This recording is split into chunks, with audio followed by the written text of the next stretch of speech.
그날 제 평생에서 가장 황당한 우편물을 받았습니다. 국세청에서 온 증여세 고지서였어요. 2,800만 원을 납부하라는 내용이었죠. 저는 61세 이선호입니다.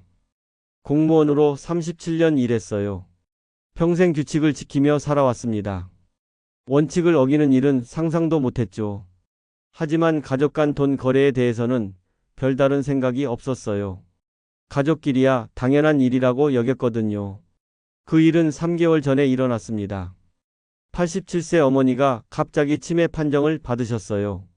요양병원에 입원시켜야 한다는 소식을 들었을 때 마음이 무너지는 것 같았습니다.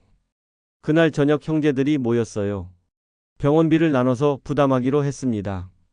제 몫은 6천만 원이었어요. 망설일 이유가 없었습니다. 평생 우리를 위해 사셨던 어머니를 위한 일이니까요. 다음 날 바로 은행에 갔어요. 제 적금을 해지했습니다. 그리고 어머니 통장으로 6천만 원을 송금했죠.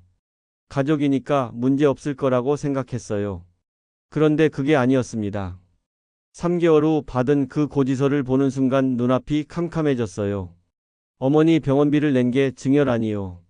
이해할 수 없었습니다. 아내도 당황했어요. 가족끼리 돈 주고받은 게 왜 문제냐고 물었죠. 저도 똑같은 생각이었어요. 그동안 모은 노후 자금이 순식간에 사라질 위기였습니다. 그 순간 저는 깨달았습니다. 원칙만으론 노후를 지킬 수 없다는 걸요. 고지서를 받고 나서도 며칠 동안 멍하니 지냈어요. 어머니 병원비를 대신 낸 것뿐인데 왜 세금을 내야 하는지 이해가 되지 않았거든요. 가족끼리 돈 주고받는 게 뭐가 문제냐고 계속 생각했습니다. 남한테 준 것도 아니고 제 어머니께 드린 돈이었는데요. 37년 공무원 생활을 하며 규칙은 다 안다고 생각했어요. 그런데 이건 정말 납득이 되지 않았습니다. 답답한 마음에 결국 세무사를 찾아갔습니다. 이 상황이 정말 맞는 건지 확인받고 싶었어요. 안녕하세요. 저는 세무사 박재성입니다. 오늘 소개해드릴 이선호 씨 사례는 어머니 병원비를 대신 낸 돈이 증여세 대상이 되어버린 안타까운 경우입니다. 실제로 이런 분들 정말 많습니다. 그런데 더 무서운 사실은 이런 사례가 5월 이후 더 많아질 거라는 점입니다. 올해부터 국세청의 세무조사와 AI 감시가 훨씬 강화됐거든요. 이 영상을 끝까지 보시면 가족 간 돈을 주고받을 때 어떤 방식이 안전한지, 그리고 5월부터 절대 하면 안 되는 하루 현금 인출 금액까지 정확히 알려드리겠습니다. 이건 단순한 지식이 아니라 가족의 재산을 지키는 실전 수칙입니다. 지금 구독과 좋아요, 알림 설정까지 꼭 눌러주세요. 중요한 정보는 미리 아는 사람이 덜 억울합니다. 이선호 씨가 제 사무실에 오셨을 때도 굉장히 당황한 얼굴이셨어요. 가족 간 송금이 왜 증여가 되죠? 하고 물으시더군요. 저는 차근차근 설명드렸습니다. 세법은 가족이든 남이든 상관없습니다. 국세청은 증빙이 없으면 증여로 간주하는 경향이 크거든요. 부모 자식 사이라도 예외는 없어요. 형제끼리도 똑같습니다. 혈연관계가 세법에서는 절대 면죄부가 아니에요. 핵심은 증명할 수 있는 서류가 있느냐는 겁니다. 차용증, 대출계약서, 이자 납부 내역 같은 자료들이죠. 이선호 씨는 그런 걸 하나도 준비하지 않으셨어요. 가족인데 그게 왜 필요해요? 라고 하셨죠. 하지만 지금은 다릅니다. 요즘은 현금 인출 패턴까지도 AI가 실시간으로 감시합니다. 이선호 씨처럼 억울한 일을 겪는 분들이 실제로 점점 늘고 있어요. 그래서 미리 아는 게 정말 중요한 시대가 됐습니다.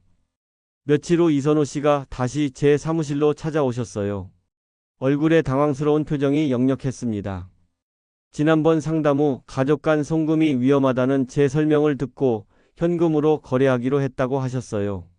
그래야 추적이 어려울 거라고 생각하셨다고 하더군요. 은행에 가서 6천만 원을 인출하려고 했는데 직원이 말했답니다. 1천만 원 이상 인출하면 보고된다고요.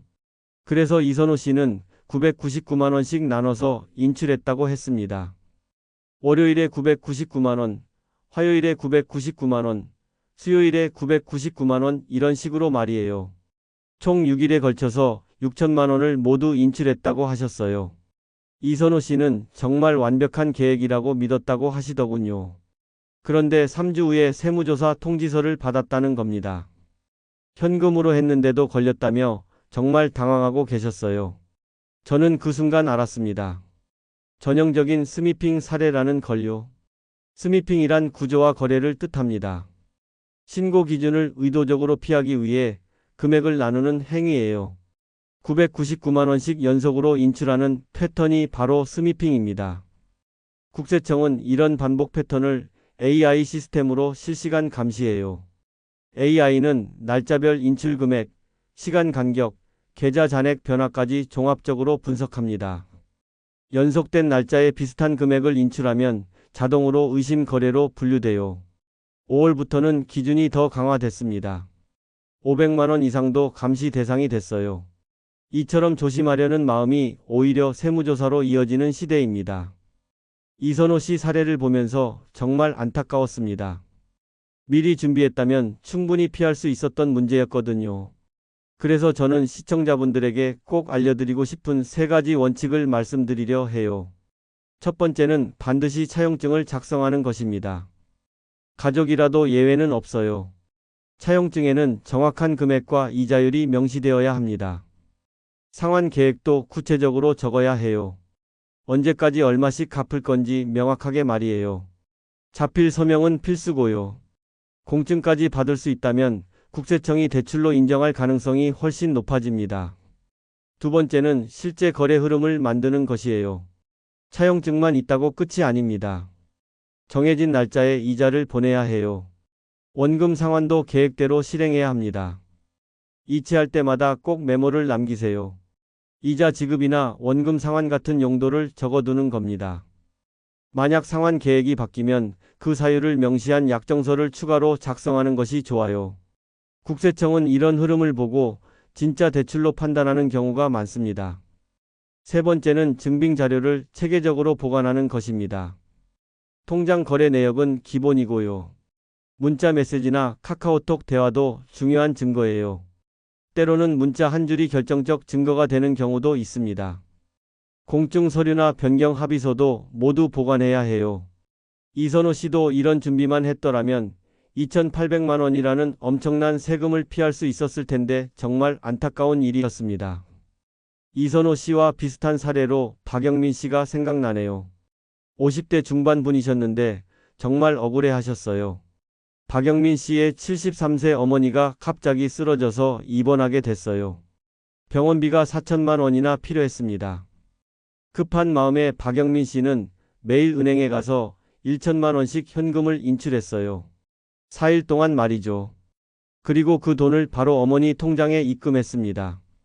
박영민 씨는 이게 뭐가 문제냐고 하셨어요. 어머니 병원비인데 당연한 일 아니냐며 억울해 하셨거든요. 하지만 몇 달 후 세무조사 통지서를 받았습니다. 결국 증여세를 내야 했어요. 이 사례에서 핵심은 3가지입니다. 첫째, 병원비는 가능한 한 직접 납부해야 해요. 환자 통장으로 돈을 보내지 말고 병원에 바로 내는 겁니다. 그러면 병원비 영수증이 남아서 용도가 명확해져요. 둘째, 현금 인출은 반복할수록 더 위험합니다. 박영민 씨처럼 연속으로 같은 금액을 뽑으면 AI가 바로 감지해요. 오히려 계좌 이체가 더 안전할 수 있습니다. 셋째, 형제간 비용 분담은 반드시 문서로 남겨야 해요. 누가 얼마씩 부담하는지 메모라도 남겨두세요. 특히 이체할 때 메모는 정말 중요합니다. 어머니 병원비라고 한 줄만 적어도 결정적 증거가 돼요. 박영민 씨도 이런 걸 알았더라면 억울한 세금을 내지 않아도 됐을 텐데 정말 안타까웠습니다. 상담을 하다 보면 비슷한 질문을 정말 많이 받습니다. 오늘은 그 중에서도 가장 자주 나오는 질문들에 대해 말씀드려 보려 해요. 단순한 궁금증 같지만 이걸 모르고 세금 폭탄을 맞는 경우가 정말 많습니다. 첫 번째는 무이자로 돈을 빌려줘도 되느냐는 질문입니다. 얼마 전 65세 김정숙 씨가 딸에게 6천만 원을 빌려주셨는데 이자를 받지 않았다는 사실이 문제가 됐습니다. 국세청은 무이자 대출을 매우 예민하게 봅니다. 시중금리보다 현저히 낮으면 그 차이만큼을 증여로 간주할 수 있기 때문이죠. 다행히 김정숙 씨는 뒤늦게 이자를 정산하고 거래 내역을 남겨서 위기를 넘겼습니다. 이런 경우 연 3.5% 수준의 이자를 책정하고 약정서를 작성해두는 것이 가장 안전합니다. 두 번째는 현금으로 주면 괜찮으냐는 질문이에요. 52세 박철수 씨는 어머니 병원비로 4천만 원을 마련해 4일 동안 매일 1천만 원씩 인출해서 전달했죠. 그런데 이 현금 인출 패턴이 AI에 감지돼 세무조사로 이어졌습니다. 현금이라고 추적이 안 되는 시대는 이미 지났습니다. 요즘은 인출 시간, 횟수, 금액이 모두 기록으로 남고 반복되면 바로 분석에 들어갑니다. 세 번째는 증여세 기준입니다. 부모 자녀 간에는 10년 동안 5천만 원까지는 공제되지만 형제 간에는 불과 1천만 원입니다. 이 기준을 혼동해서 불필요한 세금을 내는 경우가 적지 않아요. 부부, 손자녀, 며느리 등 관계에 따라 공제 한도가 다르기 때문에 정확히 알고 있어야 합니다. 마지막으로 통장 돌려쓰기 관련 질문도 자주 들어요. 누구 명의든 관계없이 자금 흐름이 연결되면 AI는 실제 소유주를 추적합니다. 자녀 통장으로 부모 연금을 입금받거나 부모 통장에서 자녀 생활비를 보내는 방식은 위험할 수 있어요. 실제 사용자가 누구인지 명확히 증명할 수 없다면 세금 문제로 번질 수 있습니다. 상담을 하다 보면 선한 의도로 시작했지만 작은 실수 하나 때문에 세무조사를 받게 된 분들을 자주 만납니다. 오늘은 그런 실제 사례 두 가지를 소개해 드릴게요. 첫 번째 사례는 장모 씨입니다. 58세 장모 씨는 딸의 결혼을 앞두고 8천만 원을 현금으로 전달하셨어요. 결혼식 한 달 전이었죠. 장모 씨는 결혼 자금이니 괜찮을 거라고 생각하셨습니다. 하지만 이게 문제였습니다. 결혼 자금이라고 해도 무조건 비과세가 되는 건 아니거든요. 부모 자녀 간에는 10년간 5천만 원까지만 공제가 가능합니다.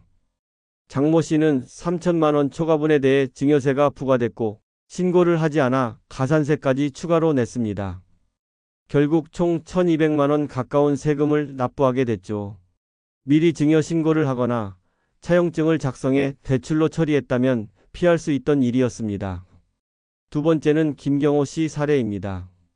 54세였던 김 씨는 아들이 집을 사게 됐다는 연락을 받고 계약금 명목으로 5천만 원을 아들 통장에 입금했습니다. 부모 자녀 간 공제 한도 내라 괜찮다고 생각하셨죠. 하지만 문제는 시점이었습니다. 입금 후 실제 계약은 3개월 뒤에 이루어졌습니다. 국세청은 이런 시간 차이 때문에 증여로 간주할 가능성이 높습니다. 김 씨는 차용증도 없었고 자금 사용의 근거도 남기지 않았습니다. 만약 계약 직전에 보냈거나 대출 형태로 서류를 갖췄다면 훨씬 안전했을 겁니다. 이런 사례들을 보면 알 수 있어요. 실수는 아주 사소한 데서 시작되지만 결과는 수백만 원의 세금으로 되돌아온다는 사실입니다. 지금까지 많은 사례들을 말씀드렸는데요. 마지막으로 가족 간 금전 거래에서 반드시 지켜야 할 핵심 원칙들을 다시 한번 정리해 드리겠습니다. 첫째, 가족이라도 반드시 차용증을 작성하세요. 금액과 이자율, 상환 계획을 명확히 적고 자필 서명을 해야 합니다. 공증까지 받으면 더욱 안전해요. 둘째, 이체할 때마다 메모를 남기는 습관을 기르세요. 병원비나 이자 지급 같은 용도를 간단히라도 적어두는 겁니다. 이 한 줄이 나중에 결정적 증거가 될 수 있어요. 셋째, 모든 증빙 자료를 체계적으로 보관하세요. 통장 내역은 물론이고 문자 메시지나 카카오톡 대화도 중요한 증거입니다. 최소 5년은 보관해야 해요. 넷째, 현금 반복 인출은 절대 피하세요. 연속된 날짜에 비슷한 금액을 뽑으면 AI가 바로 감지합니다. 오히려 계좌 이체가 더 안전할 수 있어요. 다섯째, 병원비나 학비는 가능한 한 직접 납부하세요. 환자나 학생 통장을 거치지 말고 병원이나 학교에 바로 내는 겁니다. 여섯째, 상환 계획이 바뀌면 반드시 새로운 약정서를 작성하세요. 변경사항도 모두 기록으로 남겨야 합니다. 처음에 소개했던 이선호 씨가 생각나네요. 어머니를 위한 순수한 마음이었는데 2,800만 원이라는 큰 세금을 내야 했잖아요. 정말 안타까운 일이었습니다. 가족을 진정으로 사랑한다면 더 철저하게 준비해야 해요. 그래야 억울한 세금을 내지 않을 수 있거든요. 여러분도 가족을 위한 따뜻한 마음으로 시작했다가 예상치 못한 세금 때문에 힘들어하는 일이 없기를 바랍니다. 오늘 말씀드린 내용이 여러분의 소중한 가족과 재산을 지키는데 조금이라도 도움이 되었으면 좋겠어요. 더 궁금한 점이 있으시면 댓글로 언제든 질문해 주세요. 성심껏 답변해 드리겠습니다. 이런 유용한 정보를 더 많은 분들께 전하고 싶으니 좋아요와 구독도 잊지 말아주세요. 세무사 박재성이었습니다. 모두 건강하시고 행복한 노후 준비하세요.